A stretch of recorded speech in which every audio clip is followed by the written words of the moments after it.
주님은 나의 최고봉 10월 29일 묵상을 시작하겠습니다.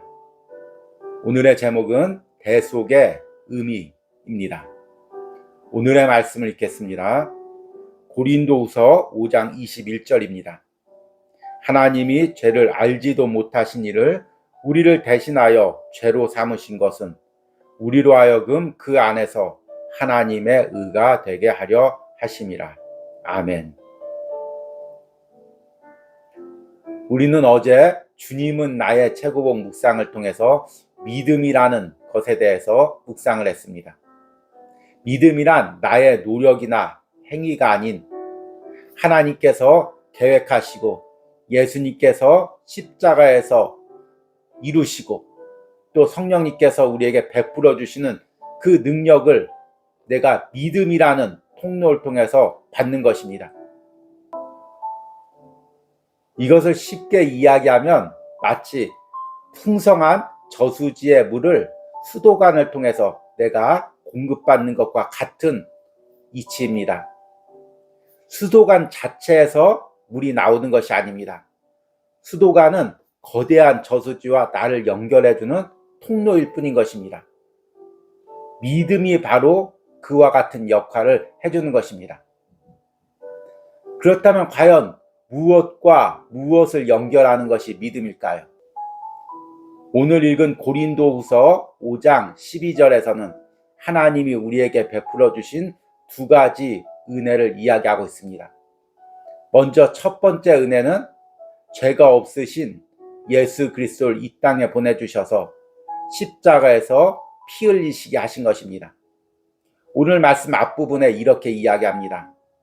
하나님이 죄를 알지도 못하신 이를 우리를 대신하여 죄로 삼으신 것은, 이것이 은혜이죠.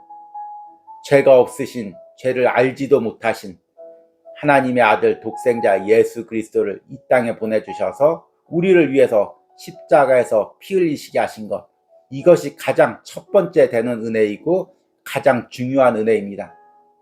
그런데 하나님의 은혜는 여기서 멈추지 않습니다. 두 번째 은혜가 있습니다.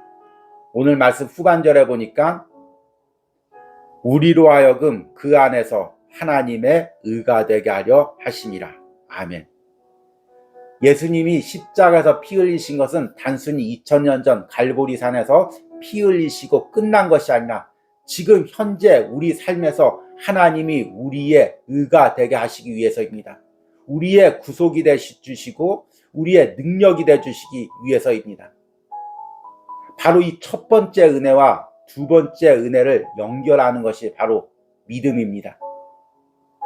믿음이 없으면 2000년 전 예수님께서 갈보리산에서 흘리신 그 무한한 십자가의 보혈의 능력이 나와 아무런 상관이 없게 되는 것입니다. 내가 믿음으로 그것을 받아들일 때 그 무한한 능력이 내 능력이 되는 것입니다.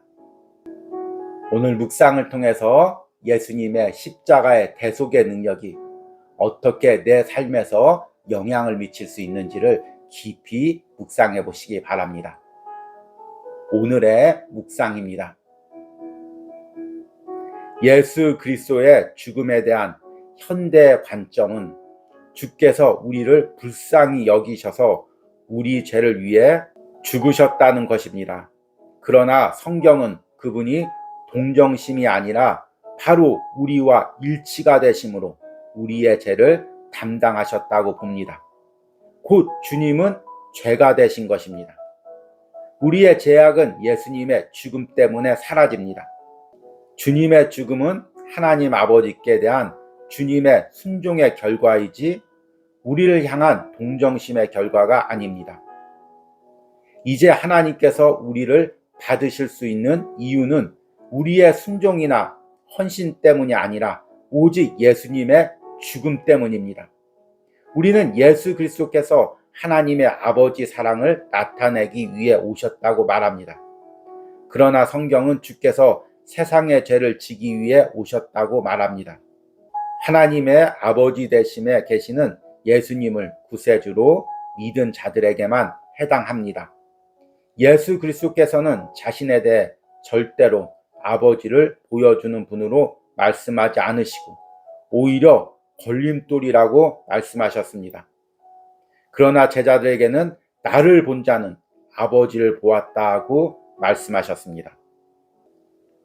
성경은 예수님께서 나를 위해 죽으셨으므로 나는 자연스럽게 형벌에서 자유하다고 가르치지 않습니다. 성경에서 가르치는 것은 주님은 모든 사람을 위해 죽으셨다는 것이고 나는 주님의 죽으심과 일치가 됨으로써 죄로부터 자유로울 수 있고 주님 자신의 의를 부여받게 된다는 것입니다. 성경에서 가르치는 대속은 두 가지 뜻이 있습니다. 하나님이 죄를 알지도 못하신 자로 우리를 대신해 죄를 삼으신 것과 우리로 하여금 하나님의 의가 되게 하려 하신 것입니다. 그러나 내가 내 안에 그리스도가 조성되도록 결단하지 않으면 그리스도의 사역의 효력이 내게 나타나지 않습니다. 아멘. 우리가 예수 그리스도를 믿는다는 것은 그분을 하나님의 아들이자 동시에 인간의 몸으로 오신 참 사람으로 믿는 것입니다. 예수님은 하나님이자 동시에 인간이셨습니다. 혹자들은 이것이 뭐가 중요한가? 그냥 예수님 믿으면 됐지. 다 교단이나 교파에서 만들어낸 교리가 아닌가? 이렇게 생각할 수도 있습니다.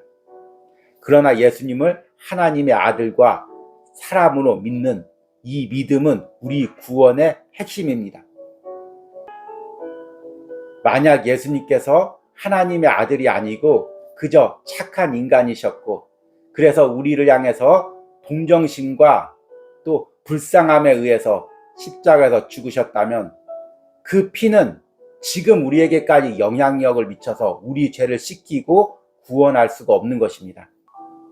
그분이 하나님의 아들이셨기에 그분이 흘리신 피가 성자 예수 그리스도의 피였기에 그 보혈의 능력이 우리 죄를 씻기고 지금도 내 삶에 역사하는 것입니다. 또한 예수님께서 인간이 아니셨다면 단순히 하나님이셨다면 그리고 초대교회 영지주의자들이 주장한 것처럼 예수님께서 육신으로 오신 것처럼 보이지만 사실은 영으로만 오셨다면 그분이 십자가에서 죽으신 피가 내 죄를 씻을 수가 없는 것입니다. 왜냐하면 하나님은 공의의 하나님이시기에 죄의 대가를 반드시 죄를 지은 사람에게서 찾으시기 때문입니다. 그래서 예수님께서 인간의 몸으로 오셔서 인간이 감당하지 못하는 죄를 십자가에서 피 흘리신 것입니다. 그래서 예수님을 하나님의 아들로서 인간의 몸으로 오셔서 죄가 없으신 그분이 나의 죄 때문에 십자가에서 죽으셨다는 걸 믿을 때 그 십자가의 대속의 능력이 나의 능력이 되는 것입니다. 이 부분을 오늘 묵상에서 저자가 이렇게 이야기합니다. 예수 그리스도의 죽음에 대한 현대 관점은 주께서 우리를 불쌍히 여기셔서 우리 죄를 위해 죽으셨다는 것입니다. 그러나 성경은 그분이 동정심이 아니라 바로 우리와 일치가 되심으로 우리의 죄를 담당하셨다고 봅니다. 곧 주님은 죄가 되신 것입니다. 우리의 죄악은 예수님의 죽음 때문에 사라집니다. 주님의 죽음은 하나님 아버지께 대한 주님의 순종의 결과이지 우리를 향한 동정심의 결과가 아닙니다.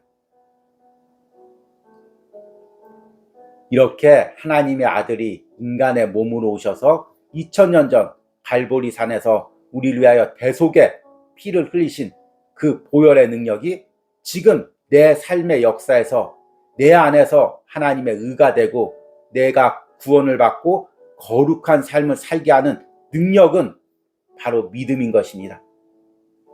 그 믿음이 바로 예수님의 십자가의 대속의 사건과 지금 내 영혼과 삶을 연결시켜 주는 것입니다. 오늘 묵상에서 저자가 이 부분을 이렇게 이야기합니다. 성경은 예수님께서 나를 위해 죽으셨으므로 나는 자연스럽게 형벌에서 자유하다고 가르치지 않습니다. 성경에서 가르치는 것은 주님은 모든 사람을 위해 죽으셨다는 것이고 나는 주님의 죽으심과 일치가 되므로 죄로부터 자유로울 수 있고 주님 자신의 의를 부여받게 된다는 것입니다. 성경에 가르치는 대속은 두 가지 뜻이 있습니다. 하나님이 죄를 알지도 못하신 자로 우리를 대신해 죄를 삼으신 것과 우리로 하여금 하나님의 의가 되게 하려 하신 것입니다. 그러나 내가 내 안에 그리스도가 조성되도록 결단하지 않으면 그리스도의 사역의 효력이 내게 나타나지 않습니다. 마지막 줄을 주의해서 읽으시기 바랍니다. 그러나 내가 내 안에 그리스도가 조성되도록 결단하지 않으면 그리스도의 사역의 효력이 내게 나타나지 않습니다.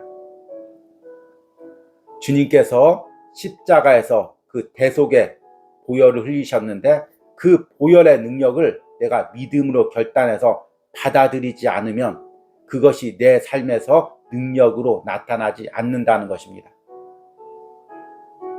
여러분들은 지금 어떤 환경에 처해 있습니까? 저는 이 온유하우스에서 매일매일 사역하면서 매 순간 예수 그리스도의 십자가의 보혈의 능력이 내 삶과 내 영혼에 나타나기를 간구합니다. 왜냐하면 내 힘으로는 하루하루 살아갈 수가 없고 하루하루 주님의 사역을 감당할 수가 없기 때문입니다. 이 작은 공동체에서 사역하는데도 왜 이렇게 영적 싸움이 강할까요? 매일같이 주님은 나의 최고봉 영상을 보내고 또 주일마다 작은 인원들이 모여서 함께 예배할 때도 매 순간 심각한 영적 싸움이 있습니다. 이것을 남에게 이야기하기도 어렵습니다. 왜냐하면 이런 작은 공동체에 무슨 그렇게 영적 싸움이 심할까 이렇게 이해할 수가 있습니다. 그러나 한순간 치열한 영적 싸움이 있고 그래서 내 힘으로 감당할 수 없는 부분들이 있습니다. 매 순간 기도하고 믿음으로 예수님의 십자가의 대속의 능력을 내 영혼에, 내 삶에, 내 사역에 부여받아야만이 하루하루 믿음으로 감당할 수가 있습니다. 여러분들은 지금 어떤 상황에 처해 있습니까? 여러분 상황이 어떠할지라도 여러분들이 그 2000년 전 예수님께서 십자가에서 흘리신 그 대속의 능력을 내 삶에 부여받을 수만 있다면 그 능력이 내 능력이 될 수만 있다면 나는 오늘 하루도 넉넉히 이기며 살아갈 수가 있는 것입니다. 여러분 믿음으로 십자가에서 나를 위해 모든 것을 흘리신 그 예수님의 능력을 바라보시기 바랍니다. 그리고 믿음으로 그 능력이 지금 내 삶에서 나타남을 선포하시기 바랍니다. 그러면 어떤 상황이라도 여러분들이 그 십자가의 능력으로 이겨낼 수 있을 것입니다. 이런 은혜가 오늘 주님은 나의 최고봉을 묵상하고 기도하는 모든 심령과 삶 가운데 있기를 소망합니다. 오늘의 적용 질문입니다. 지금 내가 처한 영적으로 척박한 상황은 무엇입니까? 그곳에서 나는 어떻게 예수님의 풍성한 십자가의 대속의 능력과 연결되어야 합니까? 우리 기도하겠습니다. 하나님이 죄를 알지도 못하신 이를 우리를 대신하여 죄로 삼으신 것은 우리로 하여금 그 안에서 하나님의 의가 되게 하려 하심이라. 아멘. 주님, 하나님의 아들이 인간의 몸으로 오셔서 모든 고통을 당하시고 십자가에서 물과 피를 흘리시고 죽으셨습니다. 다른 무엇 때문이 아니라 우리의 죄 때문에, 나의 죄 때문에, 나의 죄를 대신 감당하고자 그 모든 일들을 주님께서 감당하셨습니다. 주님, 내가 믿음으로 그 주님의 보혈의 능력을, 대속의 능력을 부여받기로 합니다. 내 삶에 어떤 영적 싸움이 있을지라도, 내 삶에 어떤 영적인 척박함이 있을지라도 내가 믿음으로 십자가의 대속의 능력을 부여받아 이겨나가길 원합니다. 주님, 오늘 주님은 나의 최고봉을 묵상하는 모든 심령들이 어떤 상황에 있을지라도 주님께서 그곳에 십자가의 대속의 능력을 부어주시고 그곳에서 십자가의 능력으로 승리하게 하여 주시옵소서. 예수님의 이름으로 기도했습니다. 아멘.